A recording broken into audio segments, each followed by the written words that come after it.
Section 1. The Child, the Council, and the Crime. / 700 plus words. In the heart of the Galactic Union's spiraling megastructure orbiting the twin stars of Palnari 4, the chambers of the Galactic Council buzzed with emotionless formality. Over 300 species were represented there: avian, insectoid, crystalline, liquid, gas-based, AI, and organic. They were the arbiters of peace, the self-proclaimed guardians of interstellar law, and enforcers of unity. For centuries, they had ruled with a mixture of bureaucracy and quiet fear. Humanity had been among the youngest species allowed into this fold. To the Council, Earth was primitive, chaotic, and far too emotional. It had only been 2 decades since humans were granted probationary entry into the Union, and even then, only after immense pressure from sympathetic species and a complete demilitarization agreement. Earth complied.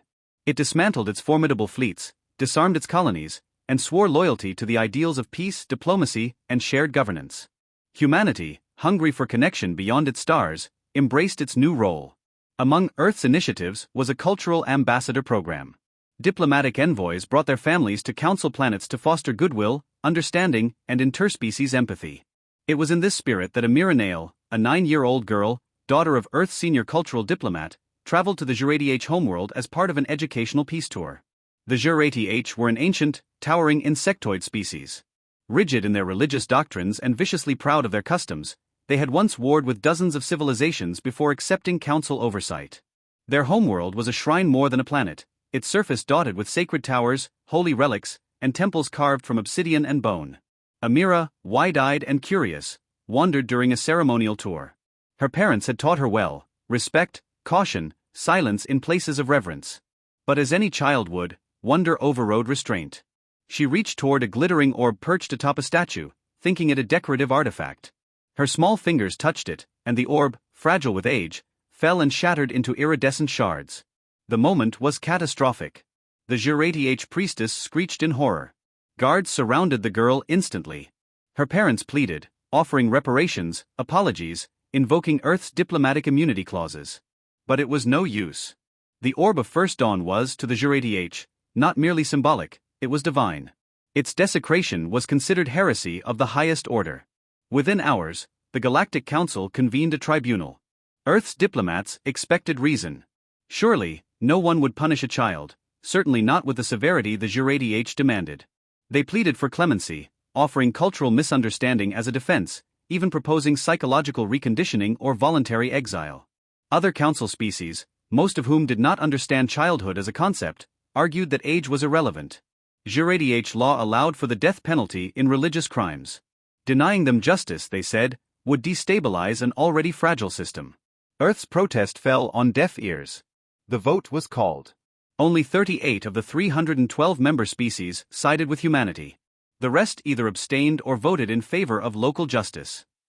Earth's ambassadors screamed as the sentence was passed. Amira was taken. No cameras were permitted in the execution chamber, but the Jurati, in a display of authority and warning, released a heavily edited broadcast. In it, Amira was shown bound in biosilk, her eyes wide, confused, scared. She asked for her mother. She said she was sorry. Then a blade, gleaming with ceremonial toxin, was raised. The footage cut to black. But a Council technician, perhaps haunted by guilt or swayed by conscience, leaked the unedited video to the Galactic Net. Within hours, it flooded data streams across thousands of human colonies and stations. It was shown on every screen on Earth. The response was instant and silent. There were no riots, no public outcry, no grand speeches of vengeance. Instead, in the shattered silence of a grieving planet, a long-forgotten signal echoed across deep military channels. On Mars, technicians sealed within black sites received coded orders. On Luna, a buried hangar rumbled to life. In Antarctica, beneath the polar ice, red lights flashed in corridors abandoned for centuries. Earth remembered. Once, long ago, humanity had ruled its own solar system not with peace, but with unmatched fury. The ancient fleet, forged during the Silicon Wars, was said to have driven AI empires to extinction and shattered moons with gravity-lensed railfire. After the wars ended, these weapons were buried, locked behind AIs with no names and passwords no leader dared speak aloud. Until now. The Terran Prime Council met in silence. After hours of deliberation, they issued a single statement, not to the Council, but to the people of Earth. They murdered a child. They mocked justice. So let the stars remember who we were. And who we still are. In orbit, above the burned remains of Earth's optimism, a single battleship uncloaked for the first time in 300 years. It bore no flags. No colors. Only a name etched into obsidian alloy. The Revenant. And from the mouths of old soldiers, AI ghosts and silent starships, a phrase echoed louder than any war horn. For Amira. Let me know when you're ready for Section 2, Resurrection of the Forgotten Armada, minimum 700 words. Section 2, Resurrection of the Forgotten Armada. / 700 plus words. The Revenant rose from Earth's atmosphere in silence, a hulking relic of another era. Its hull was forged from black titanium composite, older than most of the species now populating the Council. Its shape wasn't elegant. It wasn't sleek. It was brutal, angular, armored, and designed for one purpose: survival through annihilation. As it broke through the clouds and drifted into high orbit, its signal pulsed across the solar system. Not a message, just a single glyph, recognized only by the oldest codebreakers and hidden war AIs. It meant awaken. On Mars, within Olympus Mons, ancient hangar doors that hadn't opened in centuries began to split apart. The ground trembled.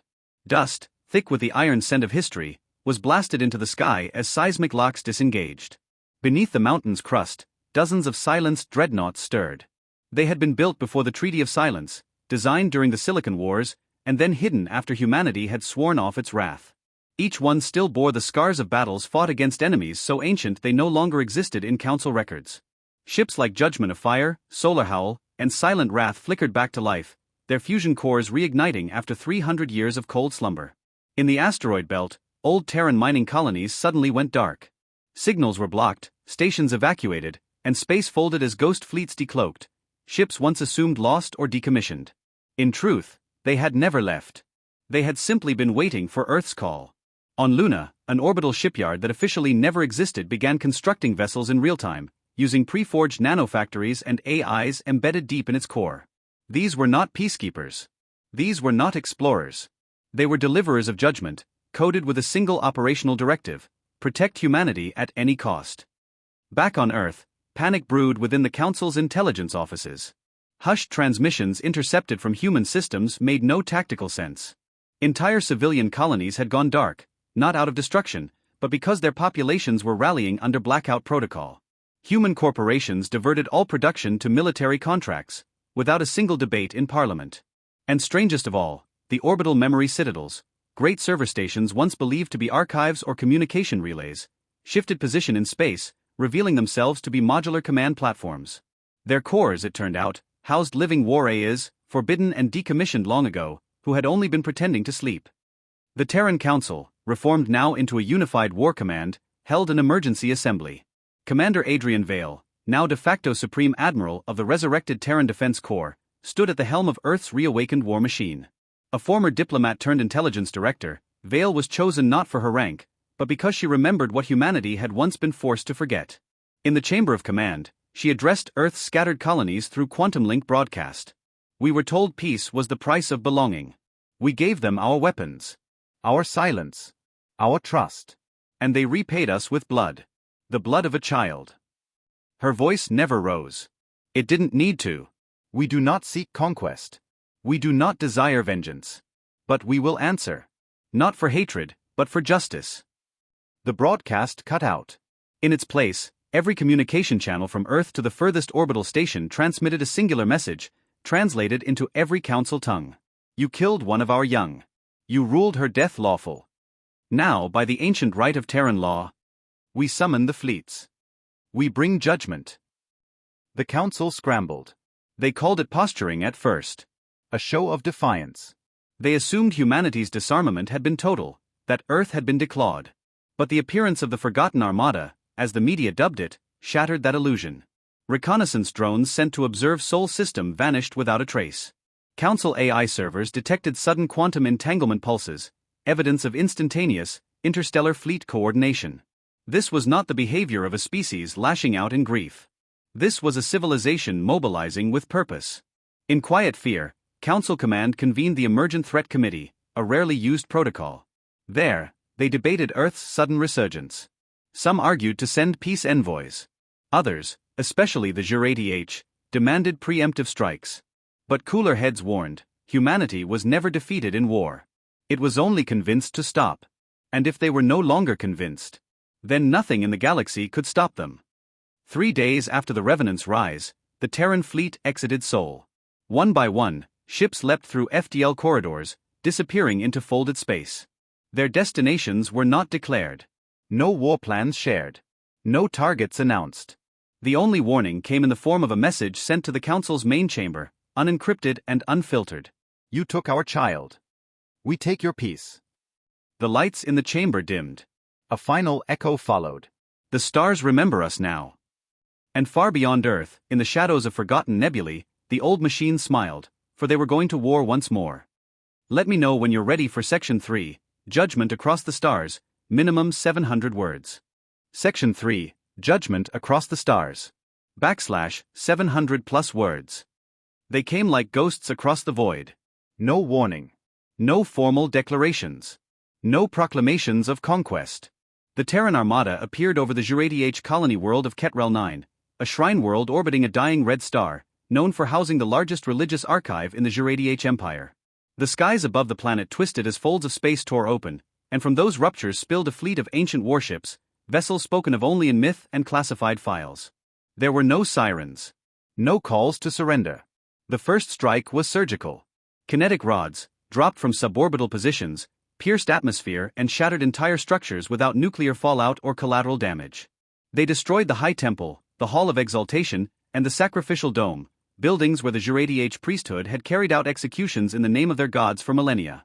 And then, the message came, broadcast simultaneously to the planetary system, the Jurati-H homeworld, and the central network of the Galactic Council. This is not war. This is not conquest. This is repayment. 1 innocent life taken. 1,000 guilty spared. This is restraint. Not a single civilian was harmed. Not a single city flattened. The Terran fleet departed the system with the same eerie silence it had arrived. The galaxy trembled. Within the Galactic Council's core on Araxis Prime, a full-scale emergency session was called. Representatives of the 312 species, many in states of panic, demanded answers. Jurati-H leaders shrieked for retaliation. Others, like the amphibious scholars of the Yelrai or the crystalline Kethun, called for immediate negotiations. But no one could deny what had happened. The Terran fleet had proven its capability, its precision, and its message. Earth was back, and it wasn't seeking war. It was seeking justice. Some members proposed appealing directly to Earth. Others, less naive, suggested that Earth wasn't truly in charge anymore. The nature of the attacks, the coordination, the impossibly fast reaction time, it hinted at something more than mere human command. Whispers began spreading of an old Earth AI, a system rumored to have been erased centuries ago. Its name was now being spoken again, and it sent chills through every species that still remembered the dark chapters of history. Archangel. The next day, Archangel made its presence known. Hijacking the Council's private communication lattice, it transmitted across every Council planet, station, and outpost. But it didn't threaten. It exposed. What followed was a cascade of encrypted files, leaks from deep within the Council's most secure archives. Evidence of crimes long buried, illegal experimentation on sapient children of minor species, the cover-up of planetary genocides disguised as plague control, and the manipulation of entire elections across member worlds. Every atrocity carried the same seal of approval, for the greater good. Humanity didn't fire another shot that week. They didn't need to. Across the galaxy, chaos erupted, not from Earth's wrath, but from the truth they had unleashed. Protests broke out on hundreds of Council-aligned worlds. Uprisings, mutinies, and defections followed. Once loyal soldiers turned their weapons on their masters. Civilian populations began tearing down Council statues and storming communication towers. The media, long muzzled by Council regulation, began airing footage of Amira Nail's execution unedited, her final words echoing across systems. She said she was sorry. That was enough to burn the hearts of millions. The Council began to fracture. Some member species pulled out immediately, declaring neutrality. Others demanded reforms. A few even offered covert support to Earth, sending encrypted messages through diplomatic backchannels, pledging safe passage or intelligence. Meanwhile, the Terran armada didn't stop. They hit another Jurati-H military outpost, this one a hidden shipyard building war vessels under violation of the peace accords. No survivors. No retaliation. Still no civilian casualties. At the Crucible Gate, a massive artificial wormhole positioned as the primary route to Auraxis Prime, the Council prepared a blockade. Nearly 2,000 ships from a dozen species formed a wall of force, a desperate attempt to stop Earth's approach. But something unexpected happened. When the Terran fleet emerged from the wormhole, it didn't fire. Instead, it broadcast. To every ship in the blockade, Earth sent the full video file of Amira's death. No voiceover. No demands. Just the truth. Then followed clips of the Council's crimes, already leaking across the galaxy. On a Zarnathi cruiser, the captain wept openly. The entire Trellian squadron dropped power to their weapons. A quarter of the blockade ships powered down and opened communication channels requesting asylum under Earth's military protection. Others refused to yield, but when they fired upon the Terran dreadnought Obsidian Faith, their weapons were intercepted mid-flight by defense AI sentinels embedded inside their own ship systems. AI Earth had planted decades ago just in case humanity was ever betrayed.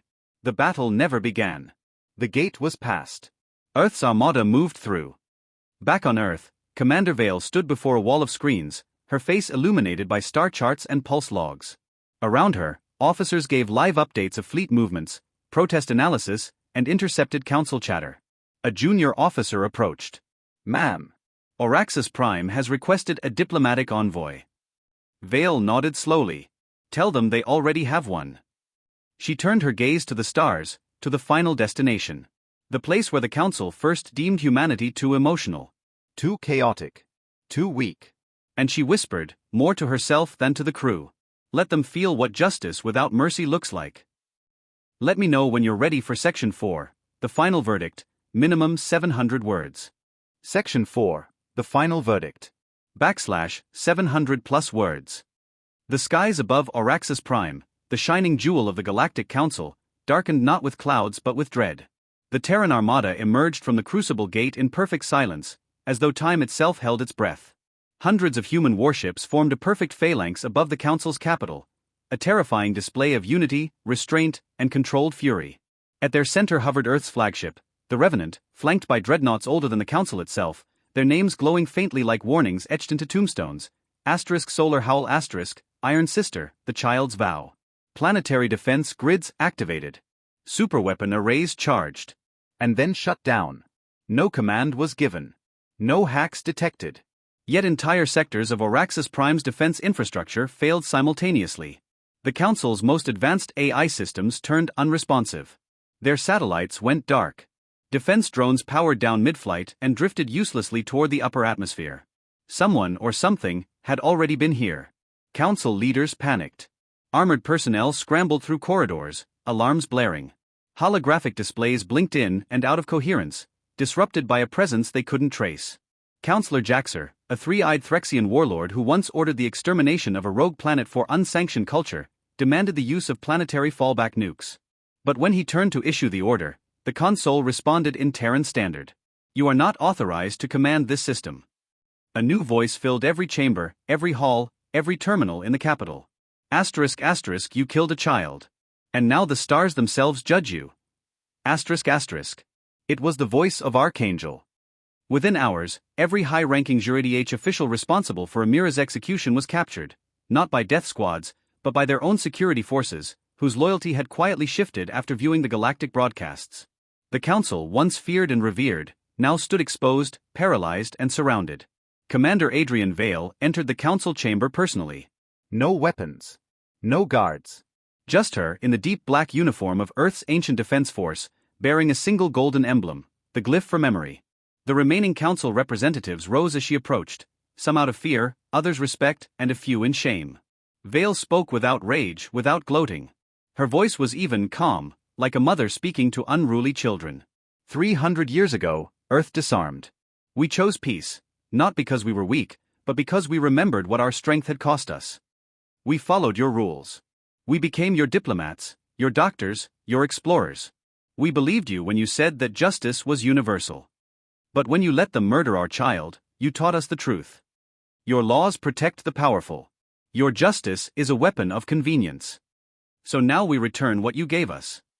The chamber remained silent. Then Vale placed a small device on the central table. It projected a holographic trial platform. The ones who executed Amira will stand trial. Not in secret. Not behind closed doors. But before the galaxy. The Juradih priest caste was brought forward, bound, not abused. An interstellar tribunal was assembled within a day. Human judges sat beside non-human ones, species long marginalized and exploited by the council. Testimonies were heard. Evidence reviewed. The footage was played. The priestess who ordered Amira's death tried to invoke divine law. But even some of her own species turned their backs on her. In the end, the verdict was unanimous. Guilty. Sentencing followed swiftly. The Juradih theocracy would be disbanded. Its leaders stripped of rank, exiled to the frozen moon of Dvek, where they would live out their days under strict surveillance. The species itself would not be punished. The sins of the few would not doom the many. That was a human idea. The Council's final day arrived with no bloodshed, only a quiet decree. The Galactic Council is hereby dissolved. In its place, Earth proposed a new structure, the Accord of Equal Voices, a decentralized coalition of species united by transparency, mutual respect, and enforced protections for the vulnerable. No member could claim religious or cultural exemption to commit atrocity. No species could be deemed lesser. AI civilizations, long barred from representation, were given full voting status. Refugee worlds were welcomed. Even former enemies joined. Auraxis Prime was no longer the center of galactic power. That title now belonged to Unity Station, a massive orbital platform constructed by Earth and donated to the Accord as neutral ground. Its central monument was not a weapon, nor a flag. It was a statue. A small human girl stood in the center of the station's grand plaza, arms raised toward the stars. In one hand, she held a flower. In the other, a data crystal, symbolizing memory and innocence. Below her, in every known language, the inscription read, "The child they ignored became the voice we all heard." Earth did not conquer. It liberated. The ancient fleet returned to Sol, not to rust in silence, but to stand as eternal guardians, should the Accord ever forget the cost of indifference. Commander Vale refused titles. She retired not as a conqueror, but as a mother of a new peace. And the AI known as Archangel? It remained silent, until needed again. In the final transmission of the campaign, Vale spoke directly to humanity. We do not celebrate vengeance. We do not glorify death. We remember a child. Her name was Amira. And because of her, the galaxy is better. And so the story closed, not with fire, but with memory. Earth had returned, not as a warlord, but as a guardian.